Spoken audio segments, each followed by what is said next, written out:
À vrai dire, je suis bien content de l'avoir quitté. Certes, j'ai vécu certains bons moments en France. Stéban, on ne connaît pas encore le nom de sa chaîne YouTube. On a fait la première vidéo aujourd'hui. 1300 bahts. Les 300 bahts, c'est trop. Et je lui explique Oh my friend, 1300 bahts, good quality, good quality.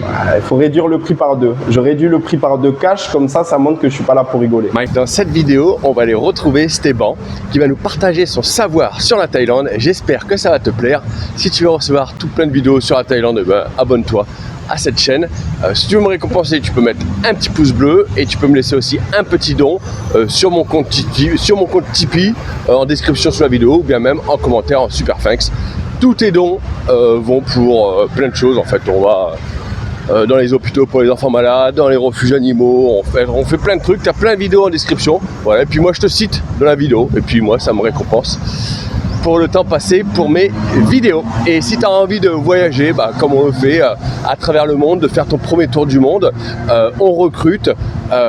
Je cherche des saisonniers dans le domaine de l'animation en général.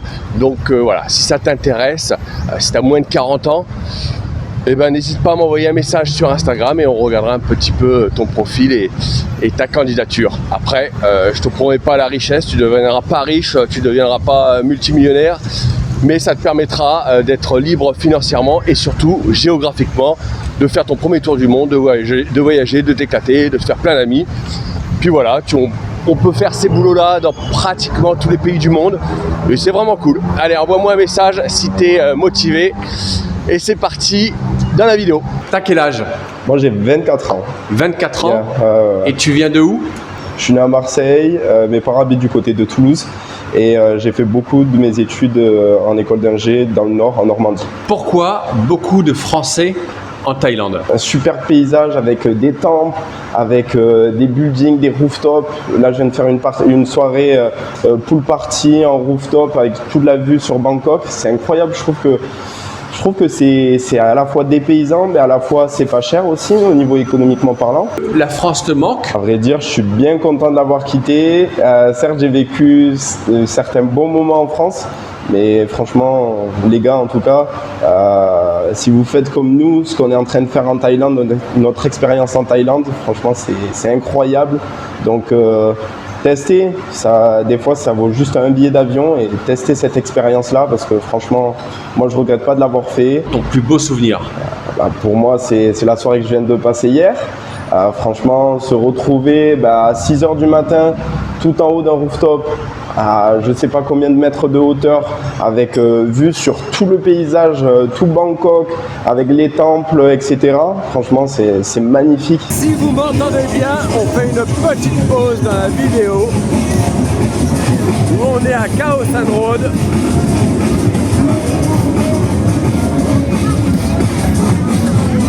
Avec un petit massage à 180 bahts la demi-heure, ce qui fait environ 6 € la demi-heure, avec Stéban, que je suis en train de aider à ouvrir une chaîne YouTube. Et je tousse. Je sais pas si vous m'entendez bien.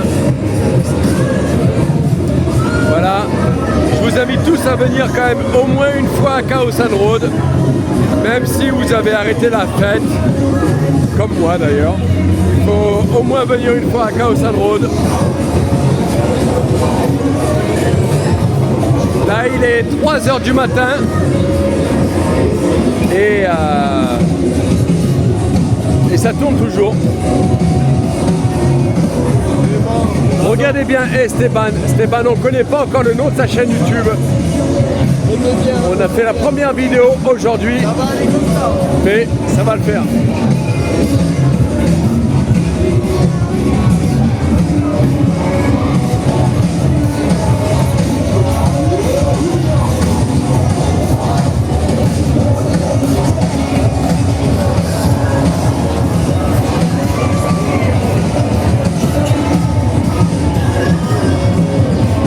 Retour à la vidéo. Les avantages, je dirais, c'est des avantages déjà monétaires. La vie coûte vraiment moins cher. Les avantages, c'est qu'il fait toujours chaud. Franchement, la température, elle est parfois, des fois, trop chaude même. Mais franchement, ça vaut le coup d'y aller pour profiter de cette température, de cet environnement. J'ai l'impression que je suis à Marseille tous les jours, quoi. Et qu'il y a Marseille en été tous les jours, donc c'est super cool. Et les avantages aussi, on découvre, il y a vachement de mixité. C'est-à-dire qu'on peut rencontrer, en 2 minutes, on peut rencontrer des Français, des Indiens, des Belges, des Espagnols, des Thaïlandais. Ce brassage de culture, je trouve ça vraiment très intéressant et c'est pour ça que je pense que tout le monde veut aller en Thaïlande. Que faire absolument à Bangkok? Ça dépend des âges, mais en tout cas pour des gens de la vingtaine, trentaine, voire même 40, c'est des bars rooftop. Franchement, c'est incroyable. C'est la visite des temples aussi. Là, on est juste à côté d'un temple. C'est des paysans. C'est vraiment super beau. Vraiment, il y a des tonnes d'or qui sont sur les temples. C'est vraiment magnifique. Je dirais aussi les marchés.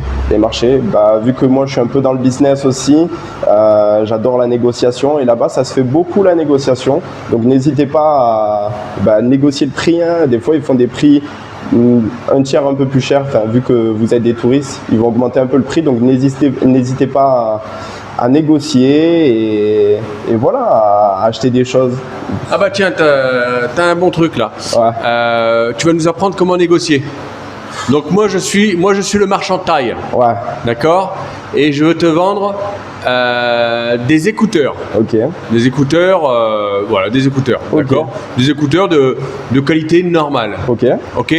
Et je les mets à 1500 bahts. Ok. Donc toi demande-moi le prix là. Ce qui est assez cher. Vas-y, demande-moi le prix. Alors déjà, moi je te demande pas direct le prix parce que ça fait très touriste. Ou sinon, ce qu'il faut faire, c'est déjà s'approcher du produit, essayer de tester la qualité. Et ensuite, il y a quelque chose qui se fait beaucoup en Asie, en négociation. On va pas trop parler, mais on va plutôt utiliser la calculatrice. Là-bas en Asie, les gens en Asie, ils adorent faire la négociation avec la calculatrice parce que déjà c'est comme un langage universel, c'est-à-dire que tout le monde comprend les chiffres et il n'y a pas besoin de parler anglais ou de parler thaï pour négocier. Donc ce qu'il faut, c'est taper tout le temps sur entrée. Ils ont cette manie-là, pendant que tu choisis ton prix, tu tapes sur entrée et après hop, tu tapes ton nombre que tu veux. Faut pas hésiter à y aller fort. Des fois, s'il te dit 10 000 bahts. Vas-y, non mais c'est moi là le taille. Allez, 1500 bahts. 1500 bahts, déjà je vais dire oh non, je suis choqué. Je vais faire le choqué parce que c'est Ok, no problem. Ouais. 1300 bahts. 1300 bahts c'est trop. Et je lui explique Oh my que c'est friend, trop. 1300 bahts, good quality. Il faut réduire le prix par 2. Je réduis le prix par 2 cash, comme ça montre que je suis pas là pour rigoler. My friend, okay, for you, listen, 1000 bahts for you, 1000 bahts. 1000 bahts for you, 25 € for you. 800. 800.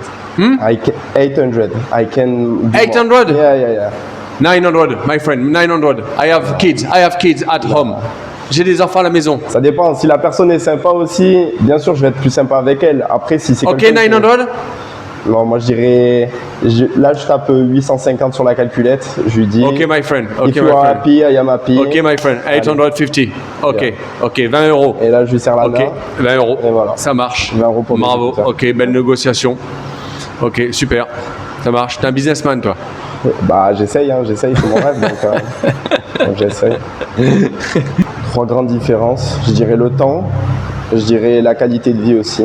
Parce que en France, on est beaucoup très stressé. On est beaucoup. Les gens sont plus cool ici ou pas? Ouais, ils sont vraiment plus cool, plus open, plus ouverts. Même si tu vas rencontrer un Thaï, il parle pas l'anglais, il parle pas le français, il va tout faire pour t'aider. Parce que moi j'ai été beaucoup de fois, hier après-midi, un peu embêté avec tous ces transports. Je me suis perdu, j'avais plus de batterie et ils ont tout fait pour m'aider. Après ils aident, voilà, ils comprennent pas trop, ils essayent de faire comme ils peuvent. Mais franchement, la qualité de vie, l'ouverture d'esprit des gens, je trouve ça super cool. Et ce qu'on n'a pas trop en France finalement. Peux-tu nous parler des prix et du budget du coût de la vie en Thaïlande? Je dirais que le budget moyen pour une journée, vraiment, si on veut s'éclater, c'est-à-dire un peu vivre des choses qu'on ne fait pas d'habitude, je dirais qu'il faut compter pas plus de 50 euros, pas plus de 50 euros, voire 60 si on fait une boîte de nuit ou autre. Mais ouais, dans les 60 euros, vraiment, on peut passer une journée de dingue. Tu comptes quoi dans les 60 euros? Je compte déjà une petite halte au marché, donc s'acheter 2-3 accessoires qui nous plaisent.